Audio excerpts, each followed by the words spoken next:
नमस्कार, माझं नाव दत्तात्रय सूर्यवंशी. वसिलामोरामध्ये 2021 मध्ये बुकिंग केलेलं आहे. हा फ्लॅट अतिशय चांगला मला मिळाला. सगळ्या स्टाफचं अतिशय कौतुक आहे, कारण वेळोवेळी त्यांनी कधी आम्ही आलो तरी वेळोवेळी त्यांनी आम्हाला सहकार्य केलेलं आहे. वसिलामोरामध्ये स्टाफ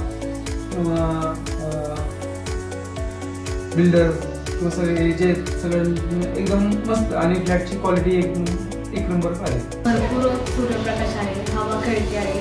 तसेच तुम्ही या सोयी सुविधा दिल्या तर खूप छान आहे लहान मुलांसाठी खेळण्यासाठी. धन्यवाद. सगळ्या स्टाफला खूप तुमचं असंच प्रगती हो. धन्यवाद.